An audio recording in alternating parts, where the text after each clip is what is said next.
Página 11, semente 7, Efésios 1, 19 até 23. Vou ler todo esse trecho aqui. E qual, continuando a oração, e qual a suprema grandeza do seu poder para com os que cremos, segundo a eficácia da força do seu poder, o qual exerceu ele em Cristo, ressuscitando-o dentre os mortos e fazendo-o sentar à sua direita nos lugares celestiais, acima de todo principado e potestade e poder e domínio e de todo nome que se possa referir, não só no presente século, mas também no vindouro, e pôs todas as coisas debaixo dos seus pés, e, para ser o cabeça sobre todas as coisas, o deu à igreja, o qual é seu corpo, a plenitude daquele que a tudo enche em todas as coisas. Então vamos ler a semente. O poder de Deus transforma nossas vidas. O poder de Deus não se resume à sua habilidade de fazer milagres supernaturais, mas a nossa habilidade de agir conforme nossa nova vida através do seu poder que age em nós. Muitas pessoas falam, eu quero poder na minha vida, e quando eles falam isso, eles querem poder de profetizar, fazer milagres e grandes coisas assim. Mas o poder que está na nossa vida, o poder que ressuscitou Jesus dos mortos, é o poder que leva a gente a viver uma vida santa, de vencer o pecado em nós. E ele está falando que esse mesmo poder que ressuscitou Jesus Cristo dos mortos está na sua vida, ajudando você a viver conforme o que ele manda, uma vida de obediência. Esse poder que ressuscitou Jesus Cristo dos mortos está à nossa disposição para vivermos a vida cristã. Deus não nos salvou e espera que tentemos viver a vida cristã por nossas forças. Muitas pessoas acham que o poder vai agir na nossa vida quando a gente, em nossa força, obedecemos o Senhor e merecemos o poder dele agir em nós. Não, o Espírito Santo nos fortalece interiormente, transformando nossas vidas e, exteriormente, nos dando o poder de agir conforme nossa nova vida. Esse poder nos colocou numa posição de proteção e autoridade até sobre o mundo espiritual em união com Cristo.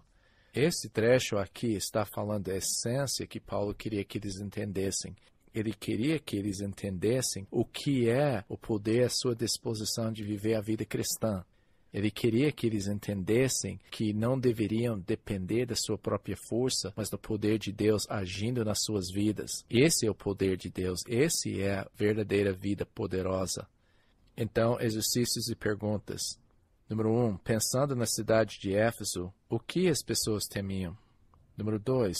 Por que a realidade desse poder de Deus era importante para eles? Número 3. Por que Paulo mencionou a igreja aqui?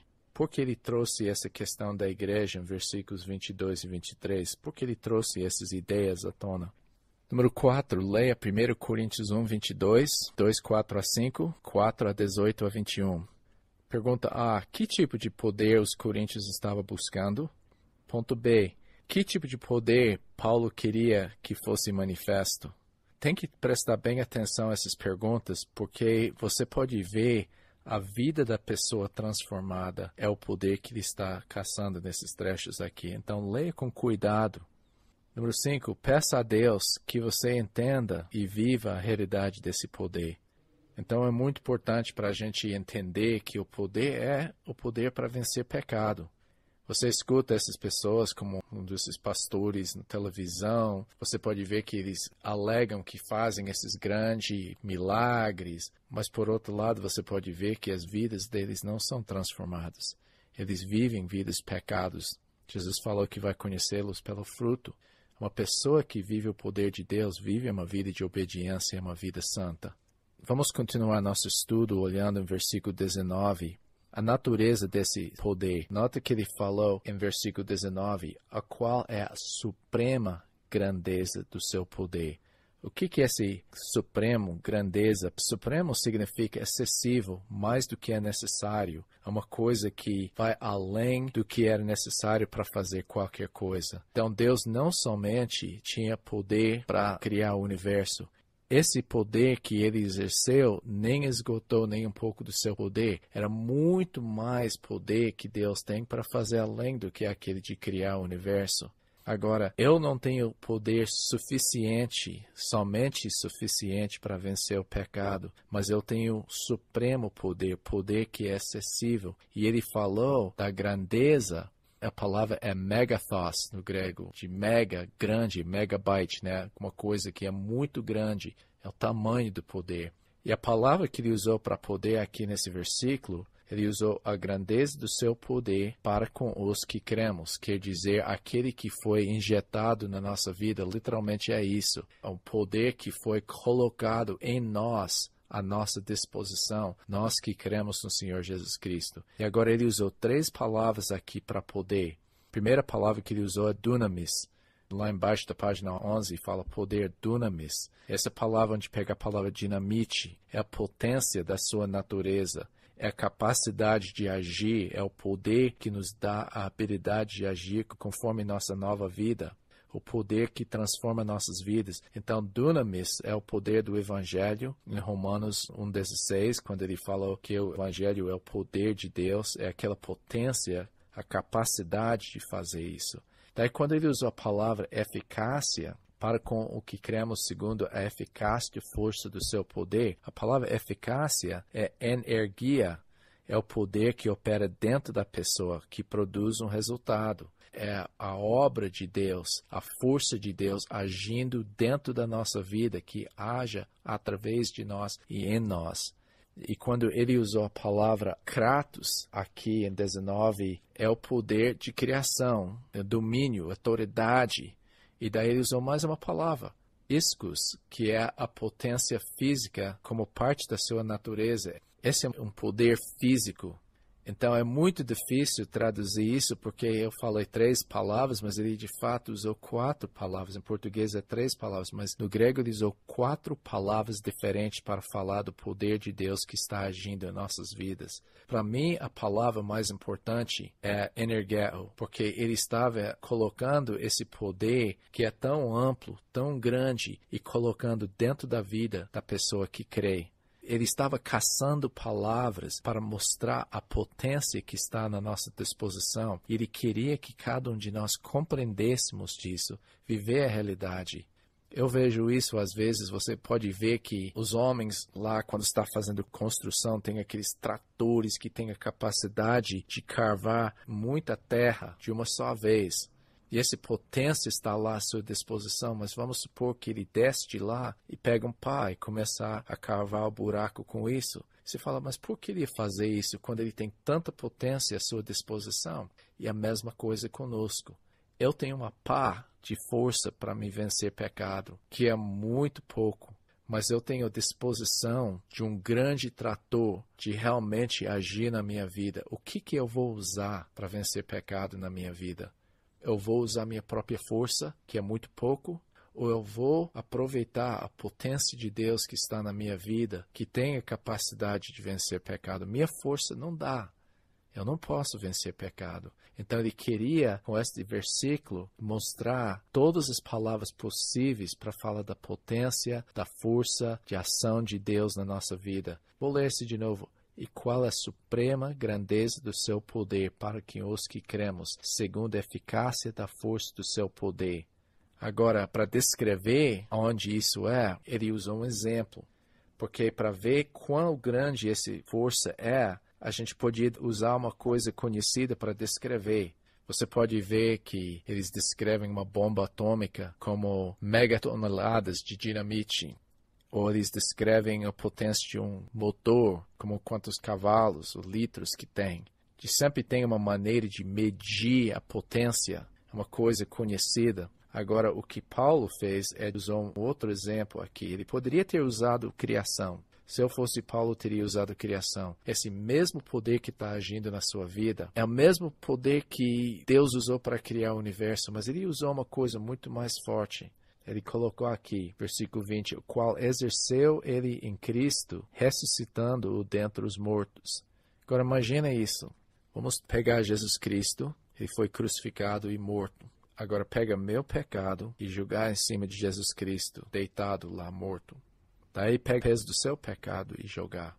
Daí pega o pecado de outra pessoa. Agora pega o peso do pecado do mundo inteiro e joga em cima de Jesus Cristo. Agora, como Jesus poderia ressuscitar com todo o peso do pecado do mundo em cima dele? E ele falou, esse poder que ressuscitou esse Jesus Cristo, que venceu o pecado do mundo, está agindo na sua vida. O mesmo poder que ressuscitou Jesus, o poder que agora opera na sua vida. Nota que ele falou aqui, o qual exerceu, energeo de novo. Ele agiu dentro da sua vida, esse exerceu, energeo na sua vida, exerceu quando ele ressuscitou Jesus Cristo dos mortos. E fazendo-o assentar à sua direita nos lugares celestiais. Então, o mesmo poder que exerceu para colocar Jesus na sua posição, Jesus não somente ressuscitou, mas ele foi ressuscitado e assentado nos lugares celestiais. Agora, isso é muito importante, porque em Colossenses capítulo 3 e Efésios capítulo 2, ele enfatizou que esta é a posição de Cristo, e porque eu estou em Cristo, eu ressuscitei junto com Cristo, estou assentado nessa posição. Agora, para pegar uma perspectiva disso, o que foi o resultado do poder que foi exercitado em Cristo Jesus? Está no destra do Pai. Esse que falou que é a sua direita, a destra, nos lugares celestiais. Essa é uma posição de autoridade. Nos lugares celestiais, isso é extensão do espaço, o lugar da atuação do mundo espiritual. Quer dizer, essa autoridade não é limitado por algum lugar do universo. Não é como as pessoas creram naquela época que o Deus deles atuou num lugar específico, mas está falando do universo inteiro. E ele falou também que é sobre todos os anjos e demônios. Nota que ele falou, esse lugar celestiais é a posição de autoridade dele, a extensão é lugares celestiais, a autoridade é destra do Pai, mas esse também, para enfatizar, é acima de todo o principado, e potestade, e poder, e domínio, e de todo nome que se possa referir, não só no presente século, mas também no vindouro. Então, nota que na sua apostila, sobre a hierarquia dos anjos ou demônios, a posição, arquei, onde pegamos a palavra hierarquia, esse é o chefe, autoridade, potestade, exúcia, autoridade, poder, a posição, poder, dunamis, usado pelos demônios, às vezes, eles usam essa palavra de uma força. Domínio, senhorio, ele usou a palavra kurios, de descrever autoridade. E nota que ele falou, e acima de qualquer nome que você pode nomear, porque as pessoas naquela época temiam os nomes dos demônios. O nome do demônio tinha poder e o nome do demônio tinha influência. Então, eles temiam o nome e o caráter desses demônios quando eles mencionaram o nome. O nome era poderoso para eles. E ele falou, não, Jesus está acima de qualquer nome. E ele falou que esse nome não é só limitado, uma coisa, essas autoridades e nomes e poderes e potestades não é coisa que existe agora. Mas que tal se surge uma nova entidade? Novo poder, nova autoridade. Ele falou que se possa referir não só no presente século, não somente no nosso século que isso existe, nossa época, nosso período, mas também naquele que vem. Agora, nesse ponto, ele vai colocar esse poder dentro da igreja, vai ser manifesto na igreja. E ele falou em versículo 22, e pôs todas as coisas debaixo dos seus pés. A palavra debaixo dos seus pés significa um domínio, essa é uma posição de vitória. Você lembra que quando os guerreiros conquistaram o inimigo, naquela época, nas guerras de Roma, quando um conquistou o outro lutador, ele ia colocar seu pé sobre o pescoço do outro. Versículo 22, ele fala, o Deus Pai colocou hupotasso, subordinou, colocou embaixo dos seus pés, da sua autoridade. E, nota que ele falou aqui, e colocou ele como cabeça sobre todas as coisas. Nota, ele não é somente o cabeça da igreja. Muitas pessoas confundem isso nesse ponto aqui. Ele colocou ele como o cabeça sobre todas as coisas. Esse, de novo, está falando da extensão, tudo embaixo dos seus pés. Mas ele falou mais uma coisa importante sobre esse Jesus Cristo. E depois de ter todas as coisas embaixo dos seus pés, o deu à igreja. Ele deu Jesus Cristo como cabeça de todas as coisas, ele deu para a igreja. Agora, nota que ele falou aqui, eu quero fazer isso bem devagar aqui para a gente entender o peso desses dois versículos aqui. Eu vou ler que está na sua apostila. O poder manifesto na igreja. Primeiro ponto, Cristo foi dado à igreja como sua cabeça. Ele foi dado como o cabeça de todas as coisas, mas aqui ele é o cabeça da igreja. Ele foi dado à igreja com autoridade sobre todas as coisas. Tendo essa cabeça poderosa sobre a igreja tem uma posição de autoridade. Imagina, por exemplo, o presidente do nosso país sendo eleito presidente do mundo. Isso dá autoridade para nosso país. E a mesma coisa, por quem é o cabeça da nossa igreja? É Cristo. E ele tem domínio sobre o mundo inteiro, o universo inteiro. Então, ele deu esse cabeça do universo para a igreja, dando autoridade para a igreja por implicação. Daí ele descreveu a igreja. Primeira coisa que ele descreveu, o qual é o seu corpo. Nota que ele falou aqui, a igreja não é somente um corpo, mas é o corpo de Cristo. Isso é bem diferente. Por que ele usou a metáfora corpo? Porque ele estava falando cabeça. Quem é o cabeça ou a cabeça da igreja? É Cristo. Isso também enfatiza a interdependência entre os membros, uma união orgânica. É algo vivo que cresce, se movimenta, reproduz. Agora, mais uma coisa importante para entender esse corpo aqui. Ele usou uma palavra importante. Ou deu à igreja, vírgula, qual é seu corpo, vírgula, a plenitude de Cristo. Então, essa palavra plenitude, para entender, nós precisamos ver Colossenses 1,19. Porque aprove a Deus que nele reside toda a plenitude. Esta mesma palavra grega, pleroma, que é usado lá em Efésios 1,23.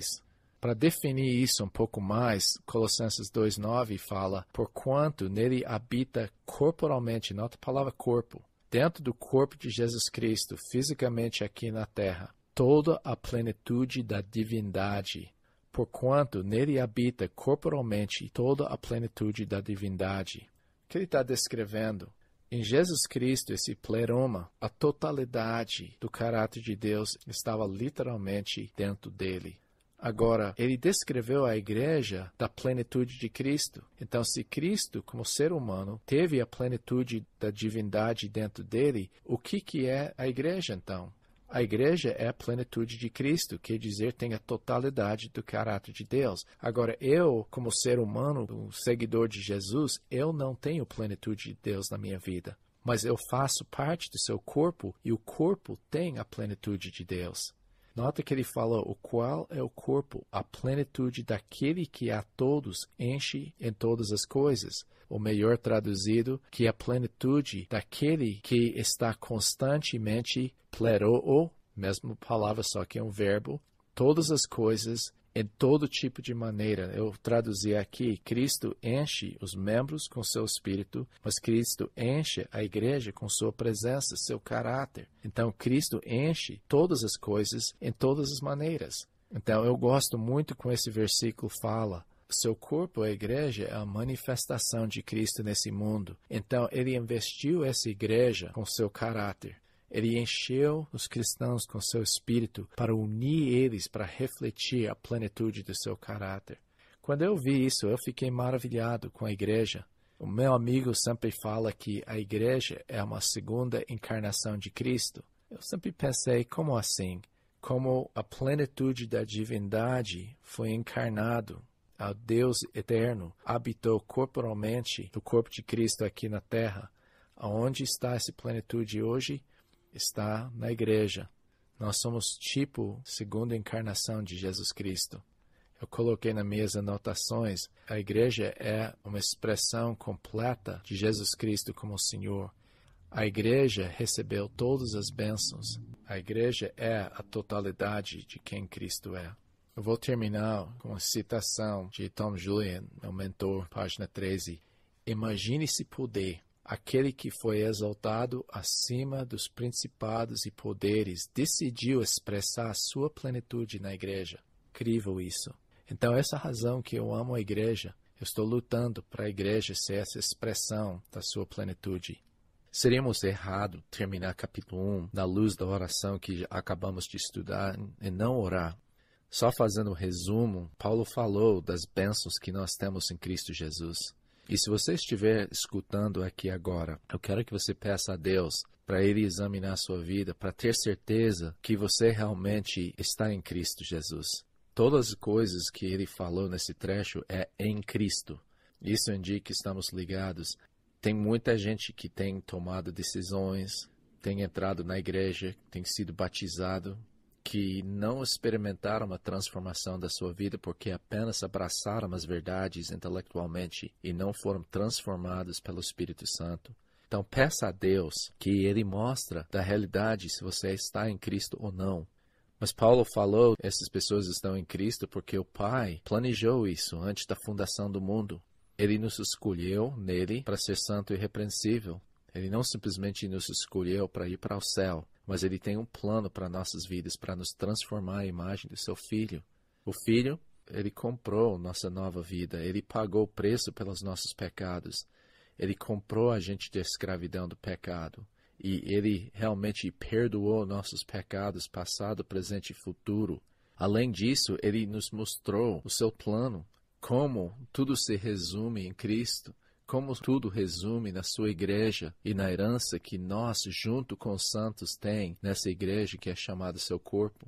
Ele também falou como Ele deu o Espírito Santo, que transformou a gente, criou uma nova vida em nós, mas essa nova vida é simplesmente um tira-gosto de tudo que Ele vai fazer na eternidade quando nós estamos glorificados. O Espírito Santo nos capacita para viver uma vida santa, para viver conforme a imagem do Seu Filho. Daí Paulo orou. Ele viu a realidade que as pessoas estavam em Cristo. Ele viu que eles tiveram fé genuína e eles tiveram a vida transformada, amor para com os santos. Então, ele orou para uma iluminação espiritual. É muito fácil cair na intelectualidade, de só ver as coisas do lado intelectual e afirmar verdades. Mas Paulo orou para essas coisas, essas verdades, penetrar as profundezas do nosso coração, do nosso ser, do nosso espírito. Então, vou orar a mesma coisa.